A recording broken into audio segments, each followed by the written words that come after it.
Well, good morning, basement. How you doing? You good? Hey, do you like who you're sitting next to today? You like who you're sitting next to? Some of you just hesitated. You got some explaining to do on the minivan ride home. Hey, before we get going today, I got two promises for you today. Number one, we're going to have some fun, if that's okay with you. Is that okay with you? Okay, I'm down to have fun if you're down to have fun. So we're going to have some fun. My second promise today is we're going to get done on time. Because football is on today. Come on, somebody. And if you're new here, hi, my name is Joel, and I'm a Ravens fan. And even though we got Steelers fans in the house, and we have Patriots fans, and we have Philadelphia Eagles fans. Every time those Eagles fans do that to me.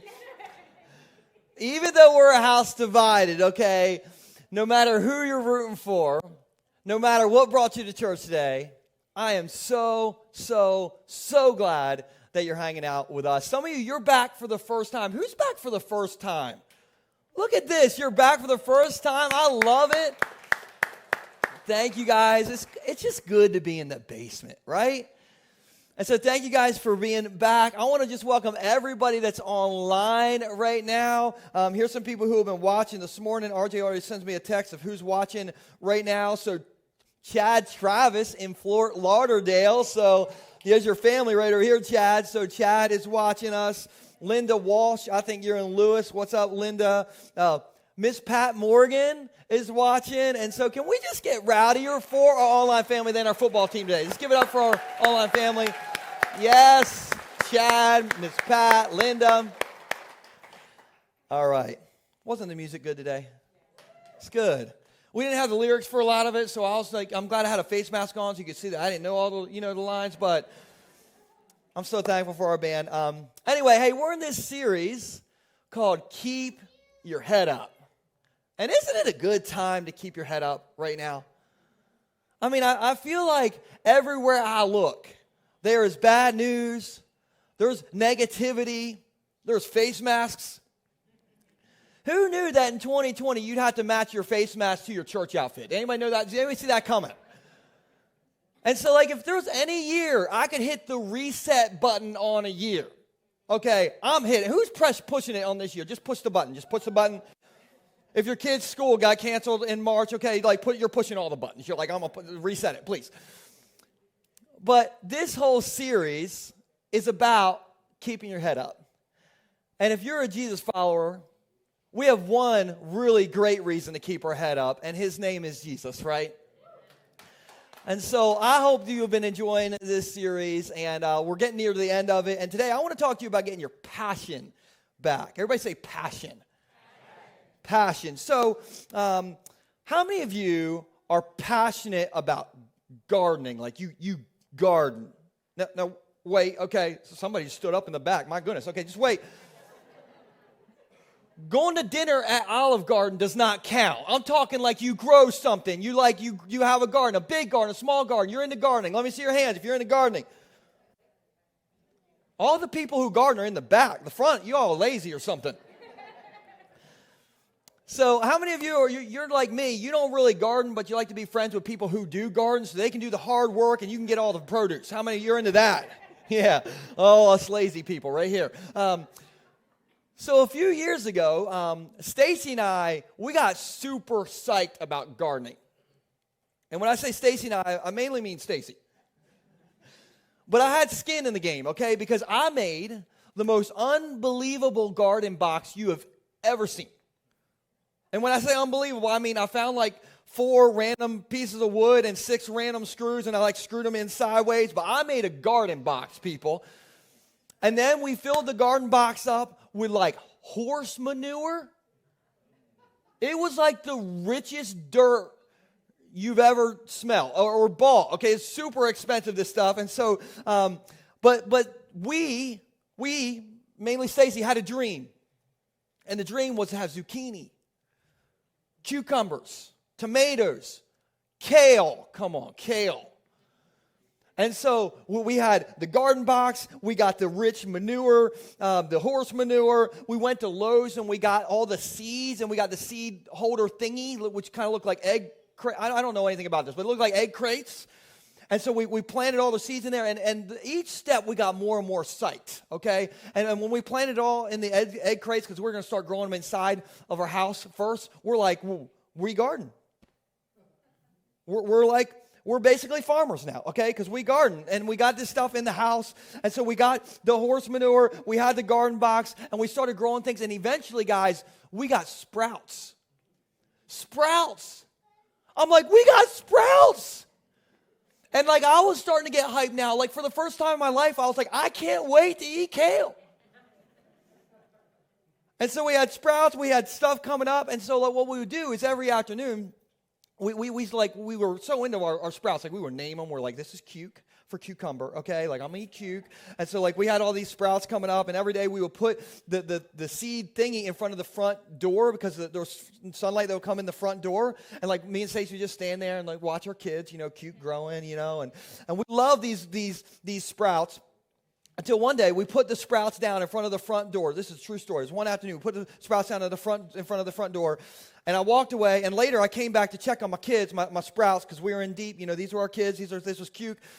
And there were no sprouts in there anymore. All of them were gone. And I'm like, cuke didn't just disappear. Where's the sprout? Where did they go?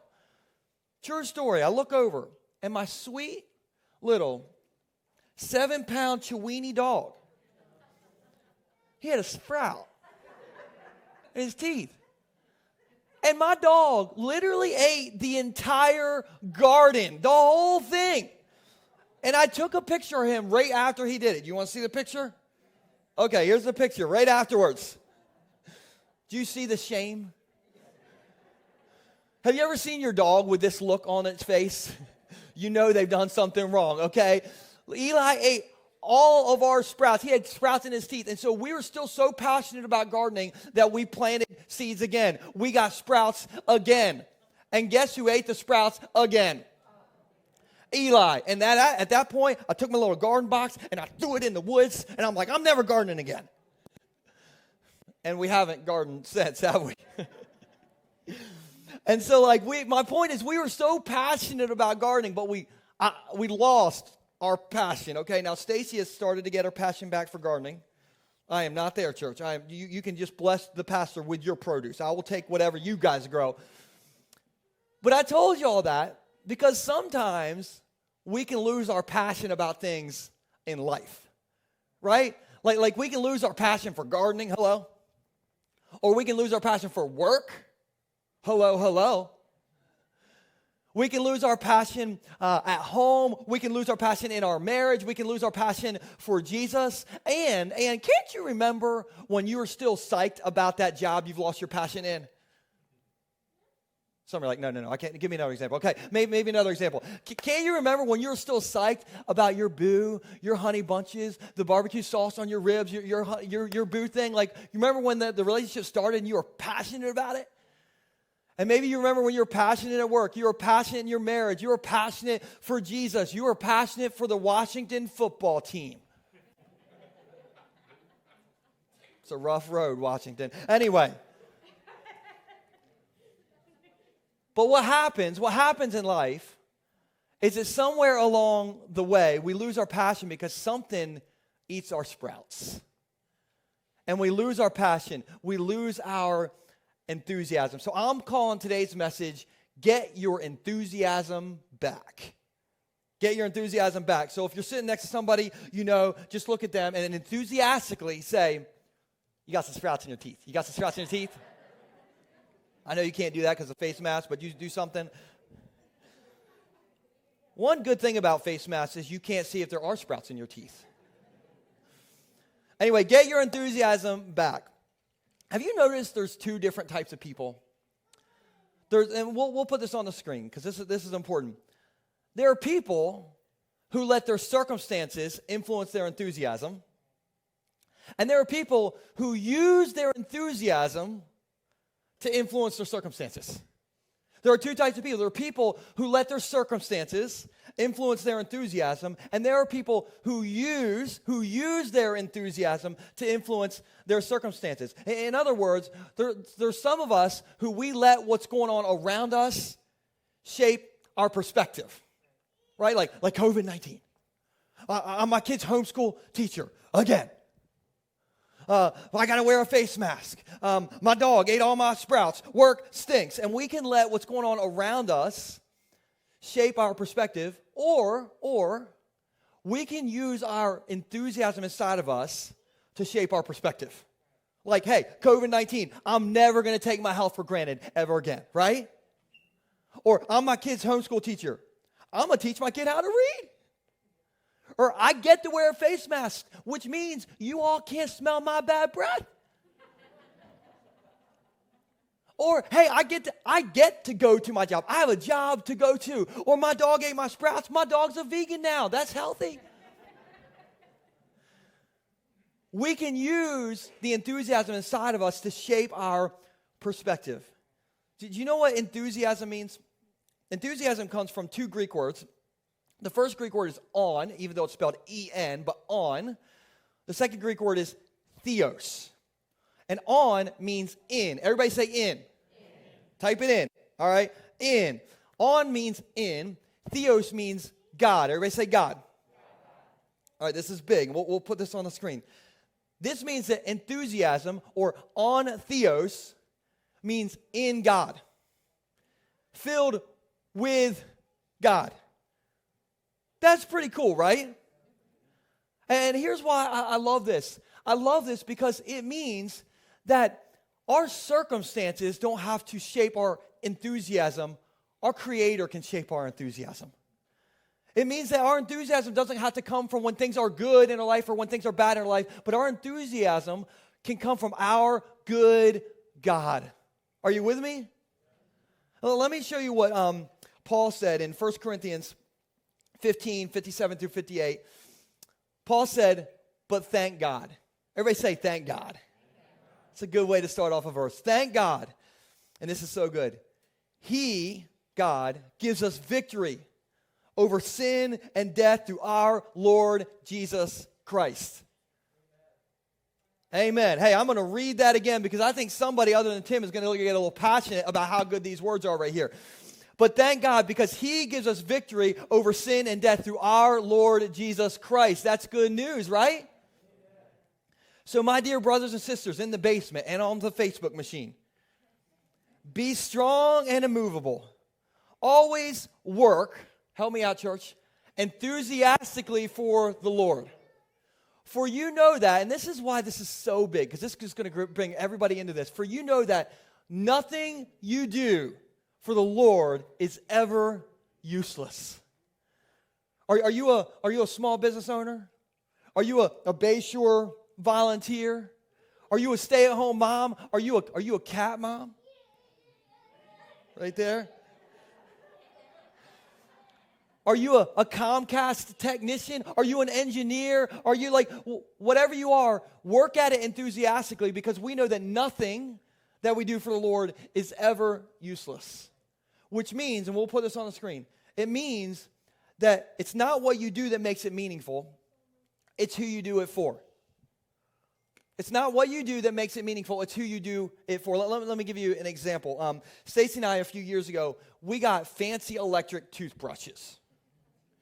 This is what you do when you're middle-aged, okay? If you're a teenager, listen, eventually when you get some extra money, you're not going to spend your extra money on smart, cool, smart watches. You're going to buy a smart toothbrush, okay? This is your future. Yes, okay. To the dental hygienist in the back of the room, okay? So anyway, how many of you have an electric toothbrush? You got the fancy toothbrush. All the old people in the room, right?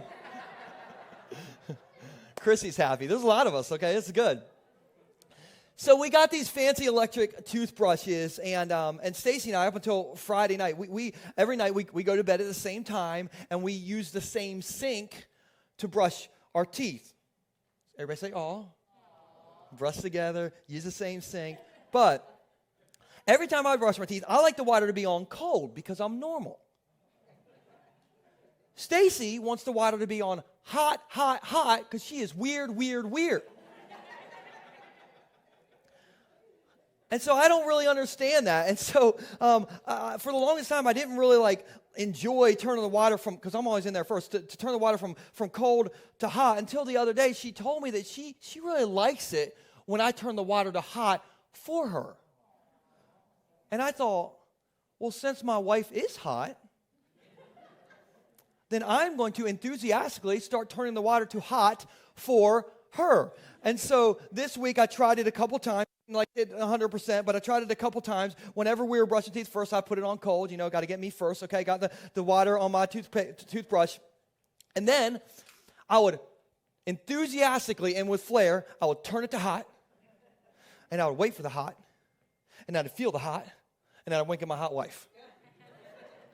So I would turn it to hot. I'd wait for the hot. I'd feel the hot. I'd wink at my hot wife. Okay, come on, do it with me. Okay, you turn it to hot.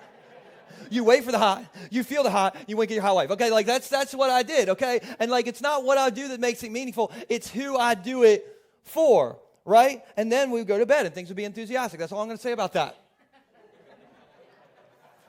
The husbands are like, I'm taking, these are good. This is turn to hot, wait for the hot. Okay, this is good stuff. But it's not what you see. Kids' church is open. Anyway.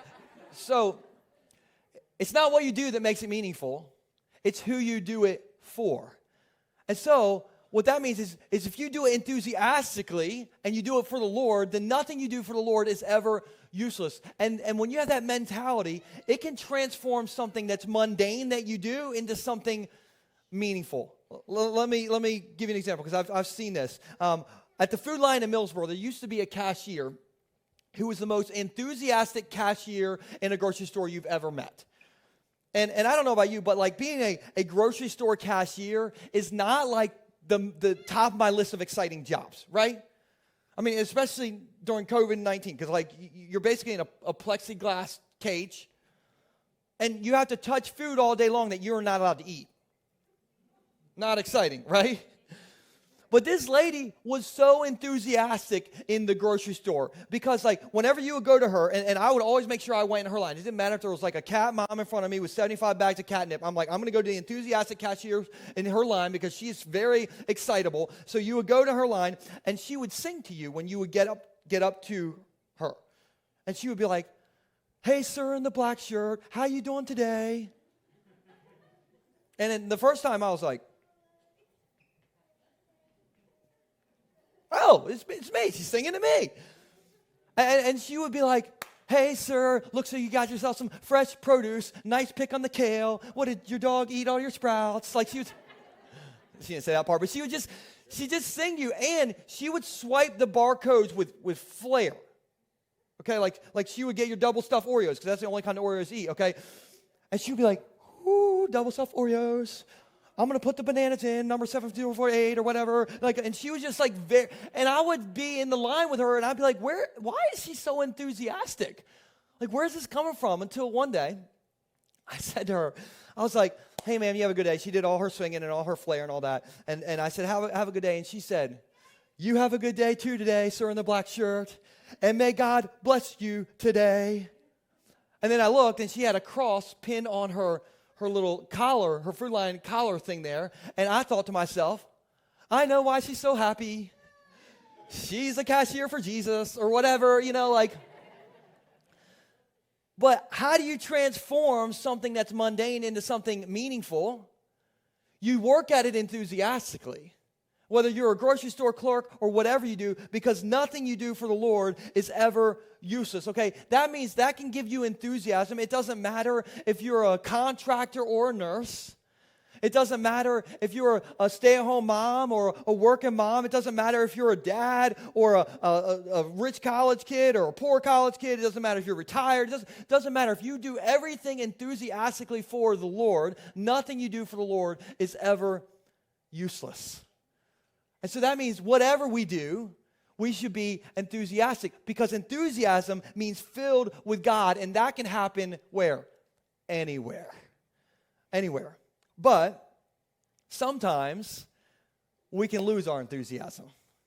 What do we do when we have enthusiasm, but we lose it? Can I tell you about a guy named David? Can I tell you about a guy named David? Okay. One person said yes. I'm going to go with it. So David is one of the most famous people in the Bible. And even if you're not a Jesus person, you know who David is, okay? Because David and Goliath. You heard of David and Goliath? Same David. That's who we're talking about. And so David, as a kid, he was a shepherd. As a man, he was a king. But as a kid, David was like the most enthusiastic kid ever. He had enthusiasm like coming out of his ears. Because an example of that is when he was a kid, a shepherd kid, David was a shepherd kid, the Philistine army was at war against the Israelite army. And back in biblical times, one way that battles were solved and resolved was that one army would send out one representative from their army, and another army would send out another representative from their army, and those two would fight, and whoever won that battle, the one-on-one battle, all right, whoever, they fought to the death, whoever won that battle would win the big battle. And so one-on-one, and that would determine the winner of the big battle. And so when the Israelites and the Philistines were going at it in this particular battle, the Philistines picked out their representative to fight for them, and their representative was Goliath. And Goliath was big, like big. Like Butch in the back of the room, big. Like Butch times 2, big, okay? Like big Butch, okay? This is big. Goliath was big. But the Israelites didn't have a representative for them. And all of David's older brothers were actually in the Israelite army, and so they didn't want anything to do with Big Butch, with Goliath. And so one day, little shepherd boy David was bringing lunch to his older brothers in the Israelite army. Okay, so he was like, David was Uber Eats, bringing the food. And when he got there, he heard this Goliath trash talking everybody. And he's a shepherd kid, and I just want you to hear the enthusiasm in how shepherd kid David responded to Goliath. It's in 1 Samuel 17, verse 45. David replied to the Philistine, to Goliath, "You come to me with sword, spear, and javelin, but I come to you in the name of the Lord of heaven's armies, the God of the armies of Israel, whom you have defied. Today, the Lord will conquer you." And listen to this, shepherd boy David, "and I will kill you and cut off your head." All the men in the room, come on, like, ooh, it's getting good. It's getting better. Hold on, okay? Because he says, "And then I will give the dead bodies of your men to the birds and the wild animals." Oh, come on. This is like Braveheart in here. "And the whole world will know that there is a God in Israel." Can you hear his enthusiasm? Can you feel his enthusiasm? Okay, this is some God confidence that he has. This is on theos. This is filled with God. And his enthusiasm isn't based on his circumstances. I mean, he's got big Goliath trying to kill him. Not good circumstances. So where did David's enthusiasm come from? Where does your enthusiasm come from when you're a grocery store cashier? Here's where I think David's enthusiasm came from, and here's where I think that grocery store cashier's enthusiasm came from. We'll put this on the screen. David, he trusted God daily. He walked with God daily, and he worshiped God daily. And the key word is daily. Daily. Okay? And let me explain this just real quick.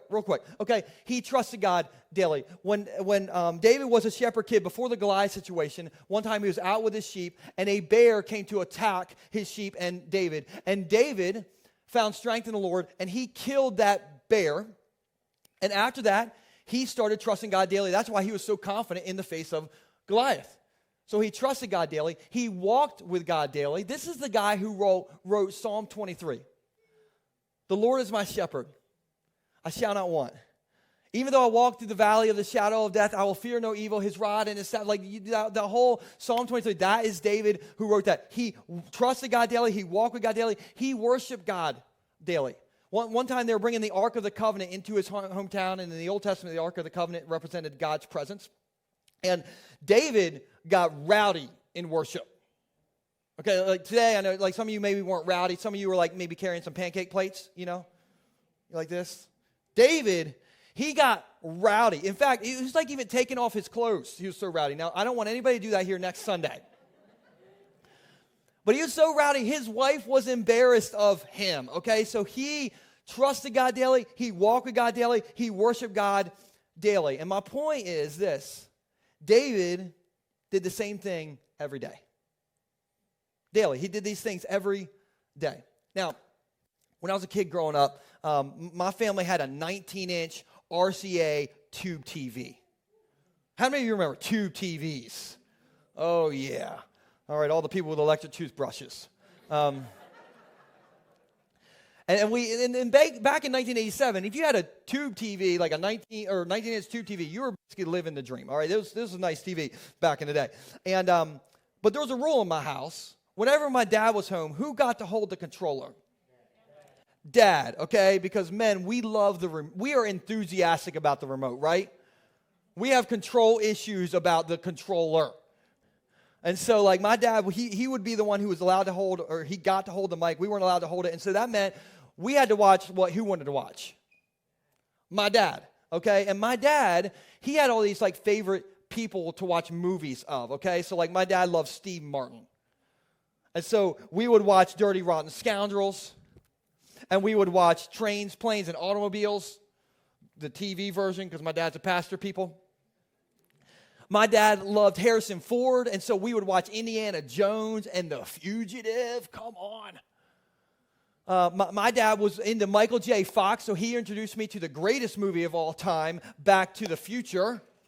Don't even argue with me, greatest movie ever. We watched Julia Roberts movies because Dad said that she was a really good actress. I'm not sure that was the real reason, Dad. Anyway, that's going to get me in trouble. Let's move on. My dad loved Bill Murray. And so, like, we watched these Bill Murray movies like Groundhog's Day. Who remembers Groundhog's Day? I mean, talk about a movie I'm enthusiastic about. That movie I am enthusiastic about. Stacy is also enthusiastic about it. She hates that movie, all right? Worst movie ever. She doesn't like Bill Murray, all right? She doesn't like, what about Bob? I don't really know what happened here, okay? She's a little confused. But you remember the Groundhog Day movie? Like, Bill Murray, if you don't know the movie, he was kind of like stuck in a loop. Every day he woke up, it was Groundhog Day. And he woke up, he was a weatherman, he was in Puxatawny, Pennsylvania, and every day the alarm clock would hit 6 o'clock and the radio would come on and it's like, it's Groundhog's Day. And then he'd run into Ned Ryerson on the road. And then he would step in the same pothole. You remember all this? He was stuck in a loop every day. Everybody say, every day. And so he did the same things every day. And so the same thing with David. He was stuck in a loop every day, daily.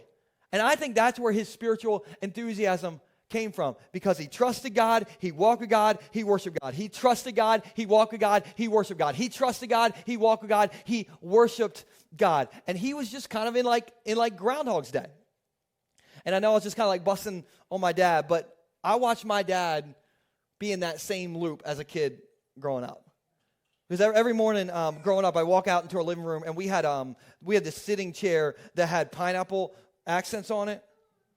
In 1987, you have pineapple accents on things. And I would walk out in my living room, and my dad, I'd see him sitting in that pineapple chair reading his Bible every morning. Or he would be turned around in the chair, and he'd be on his knees, and he would be praying. And I watched my dad do that my whole childhood. I watched my dad worship my whole childhood because my dad, he had a record player. Kids, you can ask your parents what that is. But he had a record player, and he had all these like 1970s Christian albums. And at nighttime, he would turn on his record player throughout the entire house, and he'd walk around like this. And it like freaked me out as a kid, mainly because the music was bad.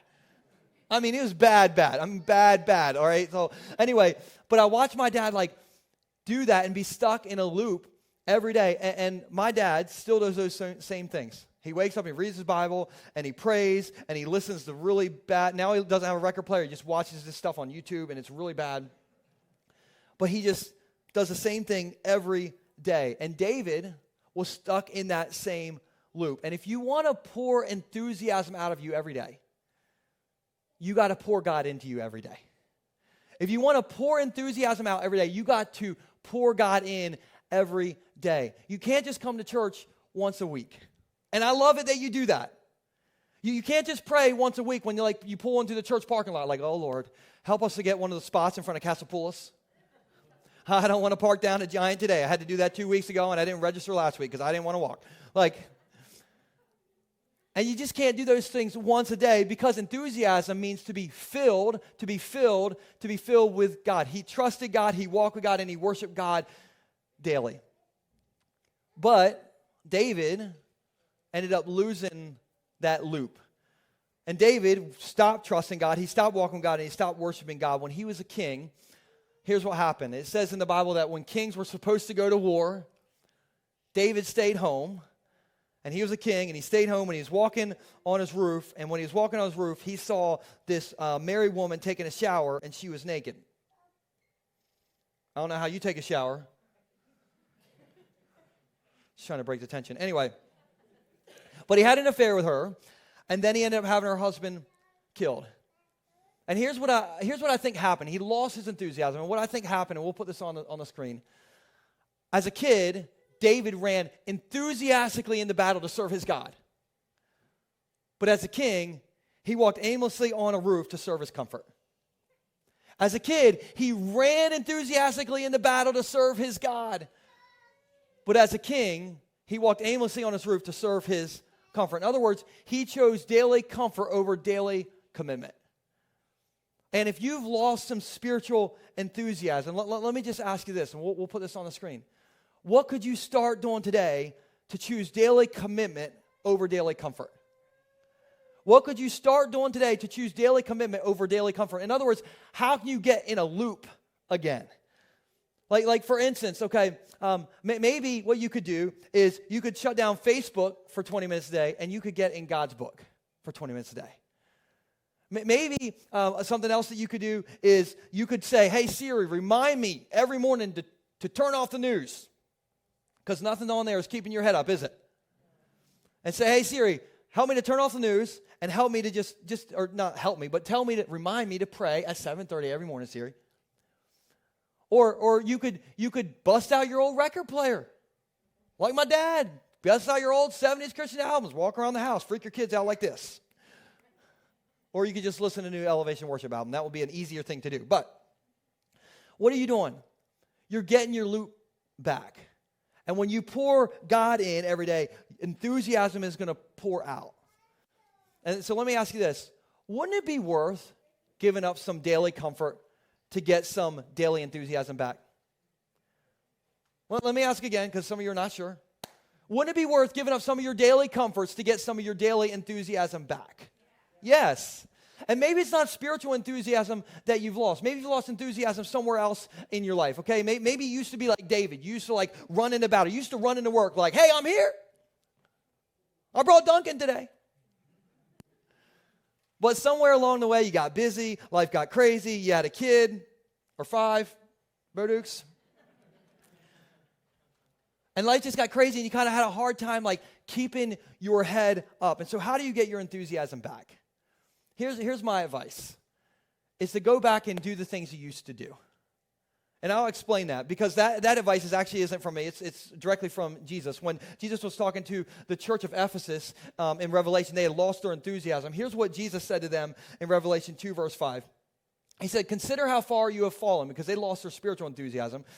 So his advice is repent and help me out, church, on 3. 1, 2, 3.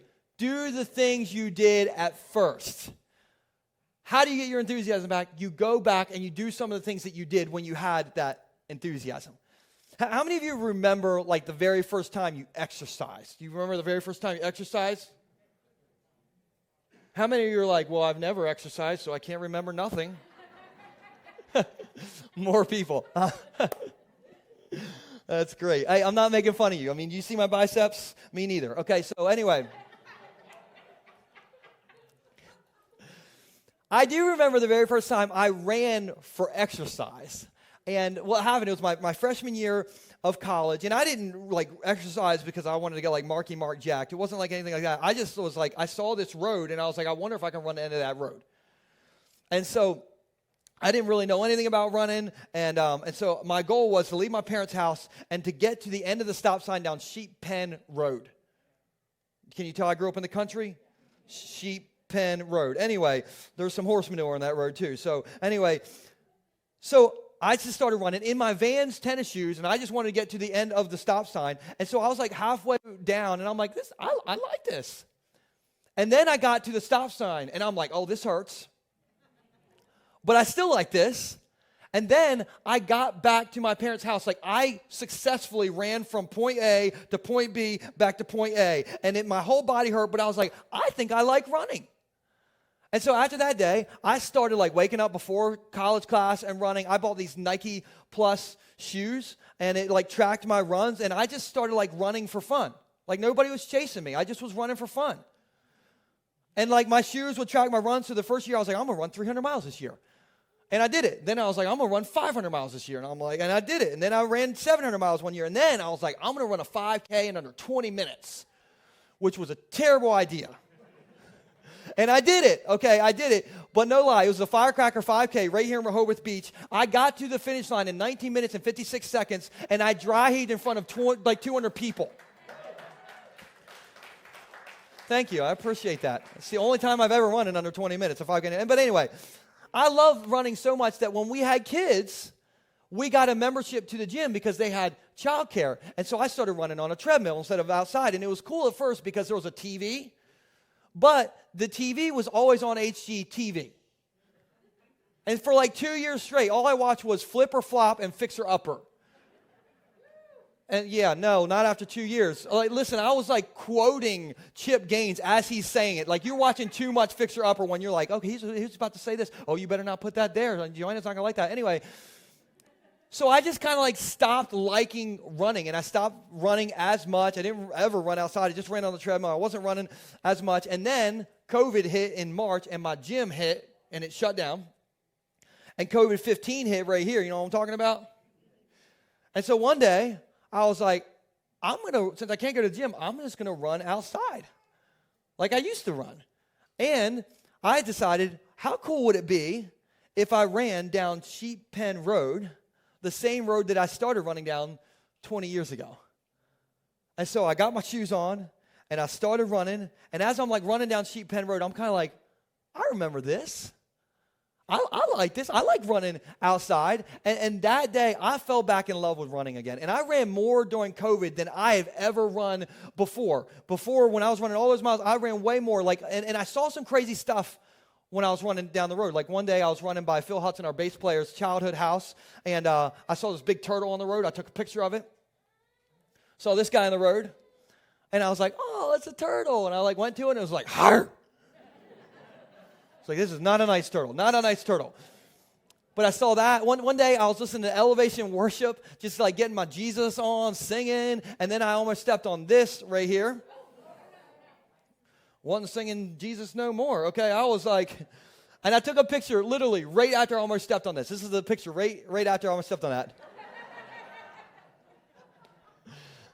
That's my dear Lord, I'm sorry for the words I just said, face right there. But I started falling back in love with running again because I did the same thing I did at first. And maybe you've lost your enthusiasm. You know, maybe you used to be enthusiastic at home. You used to be enthusiastic as a parent. Like, you're the Instagram parent. You're like, Instagram and their third bowl of cereal. Like, you already saw the first two. Here's the third one, okay? Maybe you used to be enthusiastic at work. Maybe you used to be enthusiastic in your marriage. Maybe you used to be enthusiastic, for Jesus. But somewhere along the way, you lost your enthusiasm. And so what do? Here's what COVID taught me, running during COVID taught me, and here's what Jesus teaches us in Revelation. When you lose your enthusiasm, you just go back and you do the things you did at first. You do what you did when you were enthusiastic. And so maybe you've lost your enthusiasm in your marriage. Maybe you've had like one too many fights over whether the water should be hot or cold. But you want your marriage to be hot. And so what do? You go back and you do some of the things you did at first. You go on dates again. You call each other randomly again. You send each other text messages. You make out on the couch. Ooh, you heard that from the pastor. Write it down. But you get all the awkwardness. Come on now. But you go back and you do some of the things you did at first. Maybe you've lost your enthusiasm at work. The same job you were so pumped about getting and you told everybody about. But then you lost your enthusiasm. What if tomorrow you went in like it was your first day? And you dreamed again. You're the first one there. You just went all out and went above and beyond at work, and you did what you did the first day you were at work. Well, what if maybe you've lost your enthusiasm as a parent? Maybe you're just trying to survive. How many parents are you just trying to survive? Yeah. Here's my favorite picture of what parenting looks like on the internet. So we'll put this on the screen. The kid laying on the ground. He doesn't want to go, even though we've repeatedly told him we're not going anywhere. Parents, how many of you know all about this? Maybe you lost your enthusiasm as a parent because you're in the Applebee's and your kid is flopping on the floor like a fish. Look at your kid or the fish, whatever. And you remember the very first time you saw that kid and what that did inside of you. I just think that was one of the greatest moments of my life when I saw my kids being born. It's just go back to what you did at first. Maybe most importantly, you've lost your spiritual enthusiasm. How do you get that enthusiasm back? Think back to when you first realized what God did for you. Go back to the moment where you realized that God gave up everything. He gave up his son for you. Go back to that moment when you realize that God's forgiveness covers the past, it covers the present, it covers the future. And that will help you get your enthusiasm back. What are you doing? What are you doing? You're trusting God daily. That's what you did at first. You walk with God daily. That's what you did at first. And you worship God daily. That's what you did at first. That's how you get your enthusiasm back. You go back to do what you did at first. Because there's two types of people. There's people who let their circumstances, we've been married a long time, things are boring. Oh, my job is like Groundhog's Day. Oh, COVID-19, uncertainty, fear. There's people who let their circumstances shape their enthusiasm. And there's people who use their enthusiasm, they're on theos, they're filled with God to shape their circumstances. And you walk with God like you did at first, and you trust God like you did at first, and you worship God like you did at first. Because there's two types of people. There's people who go after enthusiasm every day, and people who wait for it to come for them every day. You got to go after it every day. And let me just end by saying this. Everybody in this room, you have a God who is enthusiastic about you. Everybody who's watching online, you have a God who is enthusiastic about you. And so every single one of us have a great reason to keep our head up. And I think Paul hit it when he said, one more time in 1 Corinthians 15, 57 through 58, he said, "But thank God, he gives us victory over sin and death through our Lord Jesus Christ. So my dear brothers and sisters in the basement, my dear brothers and sisters watching online right now, be strong and immovable this week. Always work enthusiastically for the Lord, for you know that nothing you ever do for the Lord is ever useless." So whatever you do this week, do it enthusiastically. If you've lost some enthusiasm in any area of your life, do what you did at first when you had that enthusiasm. And just remember that nothing you do for the Lord, nothing you do for the Lord is ever useless. Let me pray for you guys. Jesus, I'm just so thankful that you gave us such motivating words 2,000 years ago. And there's some of us who, we've lost our enthusiasm. I actually would say all of us in some area of our life, we've lost some enthusiasm. God, I pray that we will just remember that it's not what we do that makes it meaningful. It's who we do it for. It's you. And so, God, I just pray that as we go back into our workplaces, as we go back into our homes, as we go back wherever we're going, as we enter our relationship with you and we focus on you, God, I pray that we will just do whatever we do enthusiastically. Because when we do it enthusiastically, you see it, and it's not useless. It's useful. So, God, I just pray that you'll give us a boost. You'll help us keep our head up. When everything around us is keeping our head down, we will keep our head up because we have you to look up to, and you give us power over sin and death, and nothing is greater than that.